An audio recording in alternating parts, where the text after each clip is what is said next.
Yo. What up, though? I got to talk. I gotta tell what I feel. I gotta talk about my life as I see it. All right then. It's time for you to bring it to the table.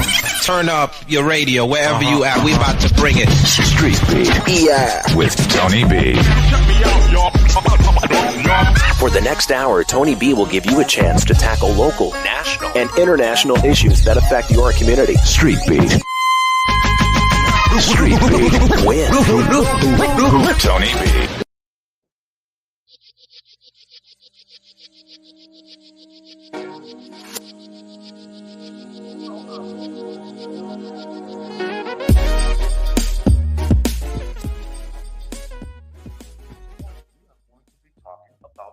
Jubilee is here. Tiffany Townsend is joining me along with Dennis Robinson Jr.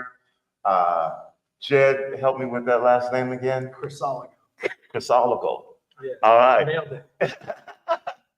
and Joe Seaman. Looking forward to this conversation. We're going to find out some things that I didn't know, and hopefully they'll be new to you. If not, it'll be great information for you.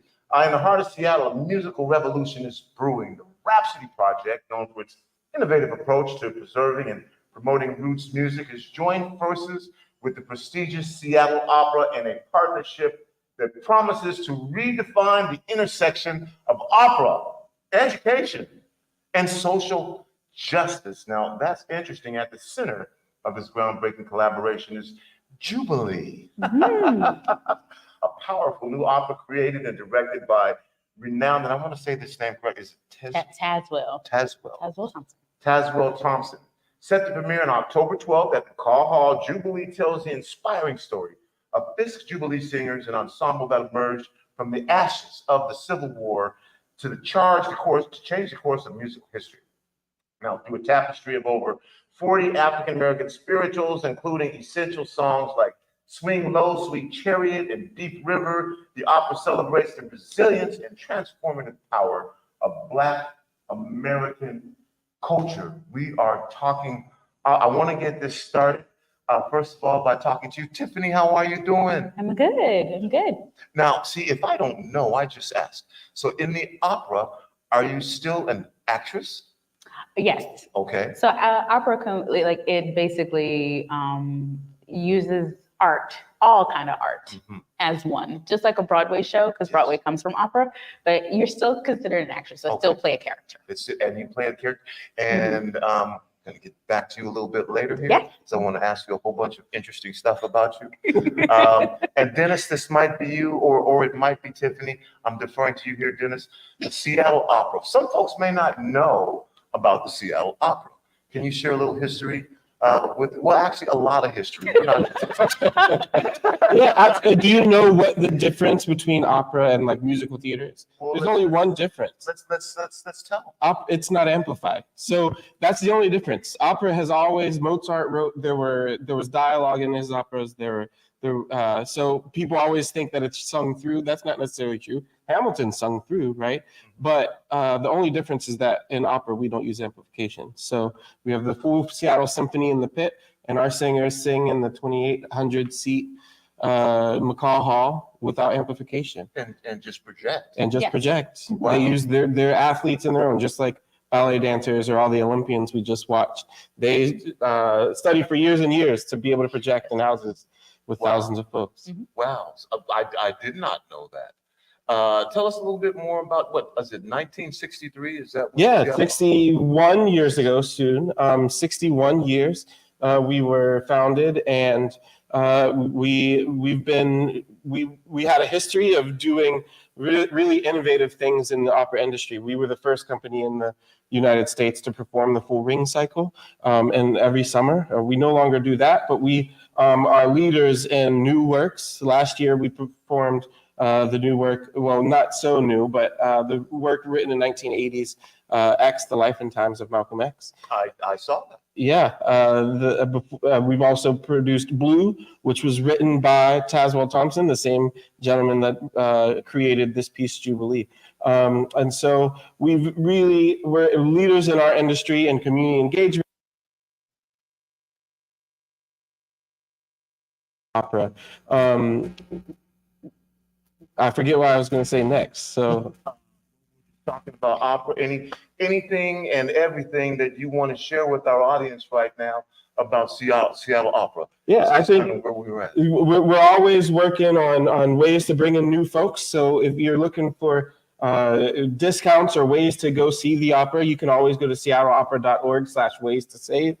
And there's all types of ways. There's rush tickets. There's pay what you can night. There's all sorts of ways to come see the opera. Folks don't know. Many folks come to the opera and think they're not going to be able to understand what's being sung. But every opera has the translation right above the stage. Right. Whether it's sung in English, Italian, or French, the translation's right there for you to read. So it's the perfect opportunity to come on a date night. Yeah. Tiffany, let's talk about Jubilee. Mm-hmm. For you, this historic piece, what does it mean to you to be part of this and again, a big part of our history? It means it's incredible. I am from the South, so I'm from Mississippi, to be honest. Yeah. Okay. And we've always heard about the Fisk Jubilee singers throughout education. So to be in an opera that basically is following the lives of them, and their tour is quite amazing, because I always used to hear about the Fisk Jubilee singers. So to be in an opera about it is pretty incredible. Yeah.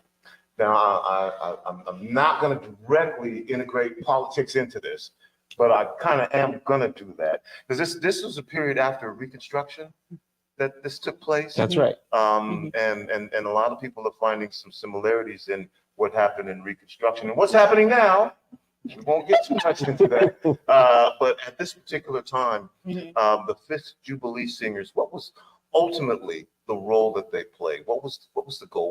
What brought that to life? They wanted to bring music and change lives, I guess, throughout everywhere, in a classical form, and in songs that like really, I think, show our culture. And so I think they just wanted to really spread their joy. I mean, my character's name is America Robinson, and I think she just wanted to go around America and show what she'd grown up. Yeah. This was a different time period. It's different time. I think, to use this word, maybe hopeful time period. America is your character? America Robinson. America Robinson. Interesting. Okay, Yeah. America Robinson. And let's talk a little bit about some of the other folks and characters in Jubilee as well. I think like it's Maggie, there's a Frederick, there's I think a lot of different characters that have different experiences, but all of them show in this opera. And so you get a little snapshot of each, how they, did each of their lives throughout this opera. Yeah, you get a snapshot of each character throughout the opera. Ella Shepherd, who's one of the first members of the Fisk Jubilee Singers. The Fisk Jubilee Singers they actually started doing a tour because their white music director wanted to share the spirituals. The spirituals were only being performed for white audiences in minstrelsy.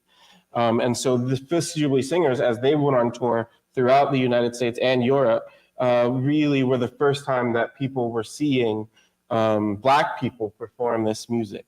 And so that is what the Fisk Jubilee Singers did. And they eventually saved the university, Fisk University, which was going to close, but by going on tour and making money. They performed for Queen Victoria. That's portrayed in the opera.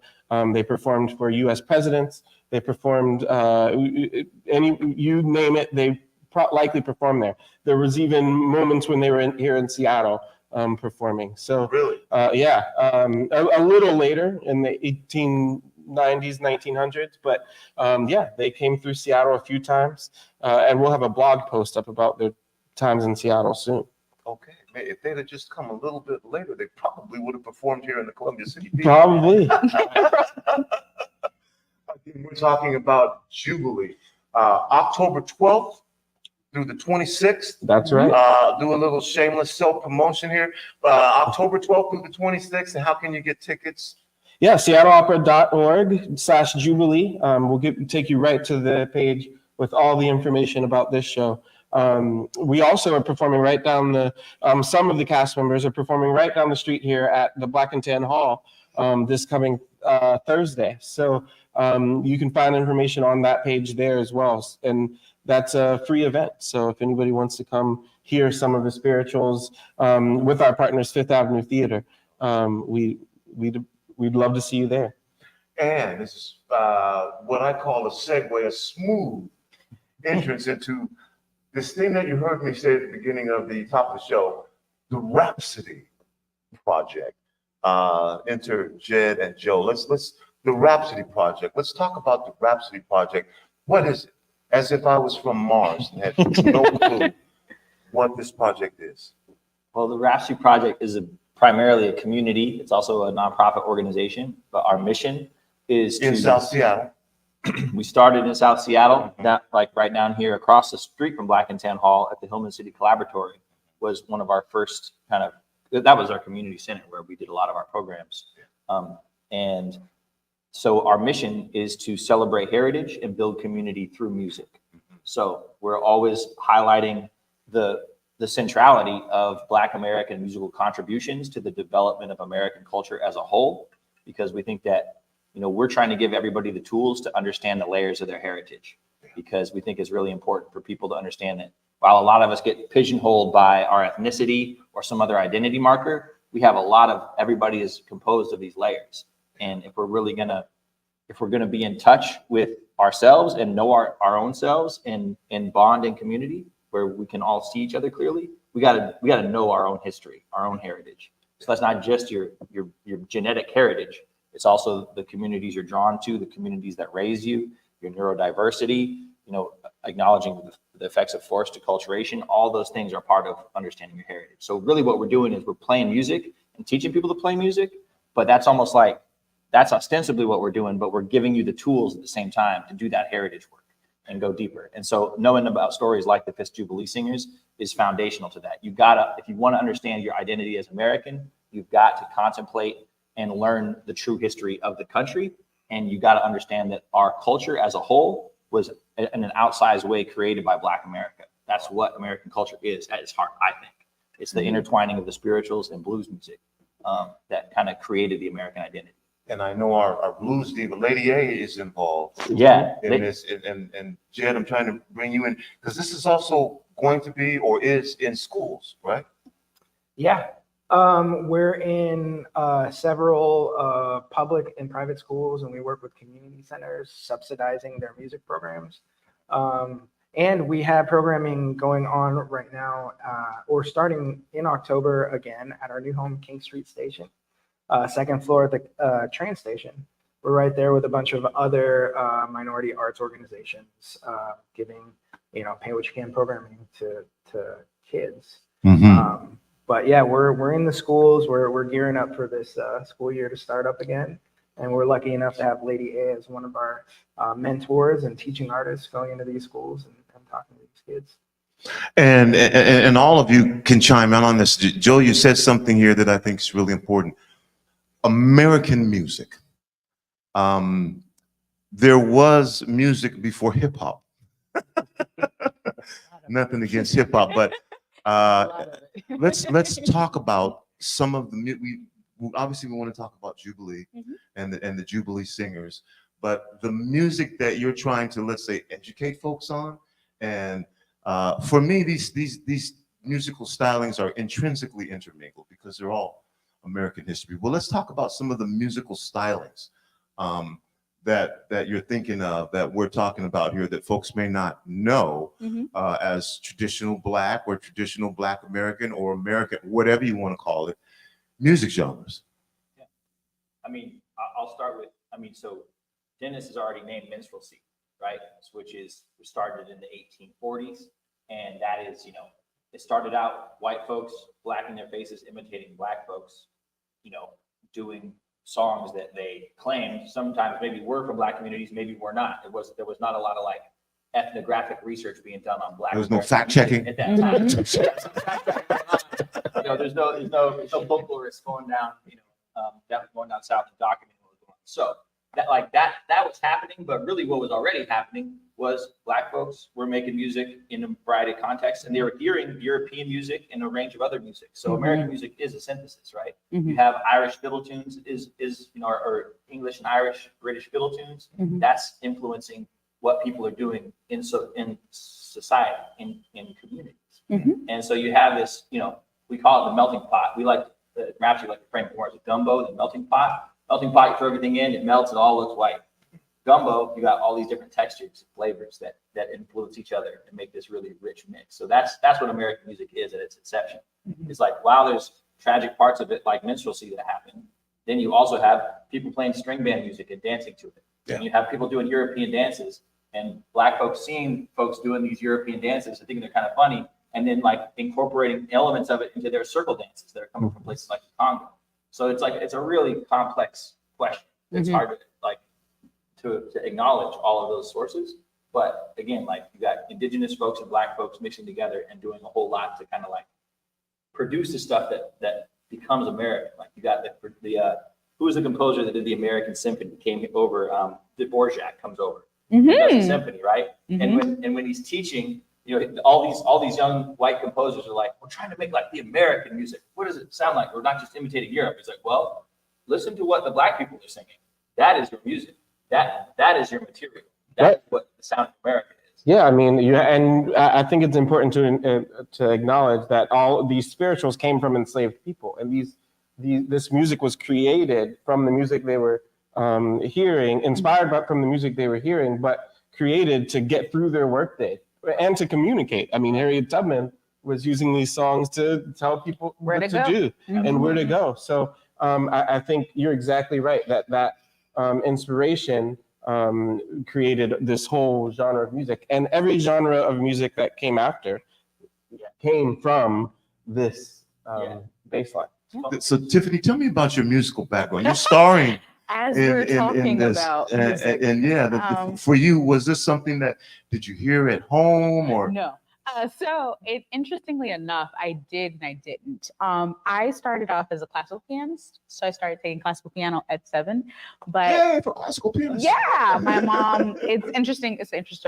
My best friend was taking piano lessons and I wanted to take piano lessons, and I took it for a week and then I wanted to quit. And then she was like, no, I pay for the whole month, so you're going to take it. But I continued that up until college. And my side job, interestingly enough, as we talk about Black music, was as a gospel musician. And so I was playing for a church, and essentially I did that all the way up until college. And what happened for me, pivotably, is I was fooling around in a practice room because I had to teach a gospel song to a choir. And so I was singing in a practice room, and a Black voice teacher who went to Juilliard in the 90s heard me singing. And then kind of when I came out, he was like, oh, you should take voice lessons. And I was like, am I that bad? Like, what's happening? And so I started taking voice lessons with him, and we found this opera. I started to mimic what I was hearing in opera. He was like, just sing anything that you think is opera. And I started mimicking what I heard and what I thought opera was. And he was like, interesting. I think you really have a operatic voice. And I'm over here like, I was just playing. I don't know what's happening. And so we continued having voice lessons. And then he started putting me up for competitions. I started winning stuff. And then he was like, I think you should really audition for all the big name schools, because I think you should go to grad school for opera. And I was like, oh, okay, I'm not going to get in, but okay. And then I ended up getting into Juilliard. And so that's really when I started to take opera seriously. And 10 years later, I'm still doing it and I'm still loving it. So I think that's really what happened, is me being a gospel musician and switching just a little bit and mimicking is essentially what threw me into the world of opera. And I love it. And I really don't want to do anything else. Wow. So I have open, honest, frank conversation here. And part of that is going to be a lot of folks looking at this right now and saying, Tiffany and Dennis, what the hell are you doing on the stage? But again, we've kind of talked about the history of music and where that sprang up. So for both of you, we just heard a little bit of, from you. Dennis, how did you get into the whole I don't want to call it the opera scene. Is that? But I think an interesting thing that most people don't know, and it's not taught in any music history course, is opera came here from Black people to the United States. Black people from the Caribbean, and they brought it to New Orleans. Some of the first opera houses in the country were built in New Orleans, and there were Black people performing in them. And so it shouldn't be strange that you see two Black people doing opera, right? But I think that at some point it was co-opted to be an elitist art form, right? But it's no longer that. No, I was just gonna say, so it really was a Black job. It really was. It really was a Black job, and it still is. It's exactly that. I came into opera from a lot of really amazing music educators, a lot of people who were doing community music programming, like Joe and Jed at Rhapsody Project. Just music educators that were steering me in the right way because they saw something in me, and I would have never chosen it, but they should have steered me in that direction. And, things kept happening. And now I'm one of the senior leaders at the 6th biggest opera company in the country. Right. So I think that is what needs to be said, is how important that arts and music education is in our schools. It's why we're teaming up with the Rhapsody Project to go into schools and talk about Jubilee, and talk about the history of this American music, and teach kids what opera is, and that it's for them, even though it may not historically have been. Jubilee, again, opens October 12th through the 26th, correct? Now, something's going on October 11th. Is that open to the public, or is that a private? October 11th is when we're doing some professional development workshops. Okay. For both, so the opera has a whole host of teaching artists that are out in schools doing programming, and then it's also open to just music educators throughout the area. So it's getting some of this history that we've been naming, making sure that folks are aware of that, and then also just giving them more tools in the classroom, because a lot of us that are in schools now, schools look like America looks. There's a whole lot of different identities and cultures walking in the door every day. So how do you teach to that? How do you help every student feel seen when you've got all these different cultures at play and all these different, stories that people are carrying in, right? So we're trying to give music educators tools to be able to address that and say, like, here's a way to help everybody feel seen and have a chance to understand that whatever they're coming from, this is powerful. Like to know where you come from is powerful. And so part of that is knowing that opera was brought to America through New Orleans, and then a bunch of the premier folks were Black folks that helped popularize it here. Like that kind of, like, knowing those stories and understanding that is whatever your background is, that's part of your heritage as American. That empowers young people. That gives them a strong foundation from which to form themselves. The Rhapsody Project, a Seattle-based nonprofit dedicated to cultivating intergenerational and multicultural relationships through youth development, community cultural events, and the preservation of folk and roots music through innovative programs and partnerships. They work to empower individuals and communities to use music as a tool for social change and cultural understanding. What's going on September 10th? September 10th. Oh yeah, so that's when we're launching Face of Music. And I mean, before I launch into what that is, basically, I want to also acknowledge, like, what the Seattle Opera is doing is really cool, because I mean, what Dennis is in this position as the community outreach kind of director, where he's putting his trust in small community organizations like ours and saying, like, hey, we recognize the value of what you bring, and we recognize that, like, our community and this institution that is often aligned with or thought of as a white institution because of, like, the same kind of preconceptions about opera that we all have in this country.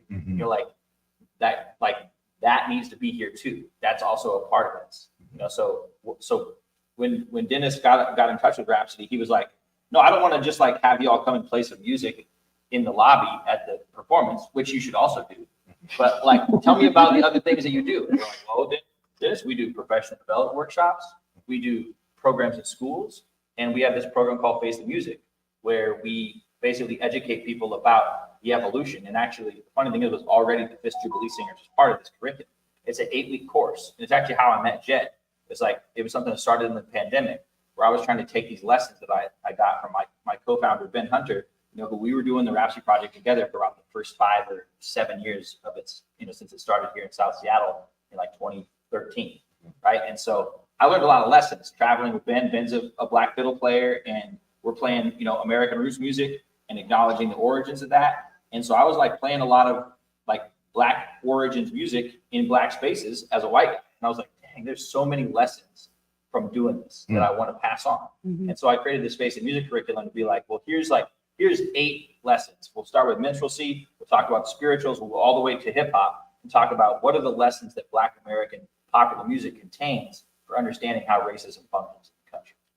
And so we've had 100 people go through this program. It's virtual right now. Eventually, we hope to do in-person cohorts as well. But basically, you hop on Zoom once a week for 8 weeks, and we talk about Bert Williams, who kind of ended the tradition of minstrelsy through his genius as a performer. We talk about the Fifth Jubilee Singers. We talk about Ma Rainey. We talk about Eddie South, a great black violin player, and all the way through to Black Thought, and talking about analyzing some of his lyrics, and use those conversations as a jumping off point to discuss. So, I mean, that's where I met Jed. Jed signed up for this in like 2021 or something like that. That's where we met. Yeah. Yeah, right in the pandemic. Careful if you take it, you might quit your job and start working for the Rhapsody Project. A bunch of us that are on staff, including half of our board, are alums from Face the Music. And it was obviously like really impactful for me, but it really helped me start being able to have these conversations and think about things in these ways and think about how I operate in which spaces and how to show up as my full self. But yeah, that's why Joe brought me today. I took it. It was awesome. I can't say enough that it's a really impactful 8 weeks. Now, Dennis, this is the world premiere. Is that correct? This is a world premiere. This piece was originally performed as a musical, an a cappella musical, at Arena Stage in Washington, D.C. This was a world premiere opera. We've taken that show and created a full-length opera, 2.5 hours, with orchestration. And all of the music is the spirituals. So it uses the spirituals to tell the story of the opera. So 40 of them. 40 of them. Yeah, now 40 of them. 40 of them. I don't even know if I know 40 of them. But yeah, it's really, I probably do know most of them.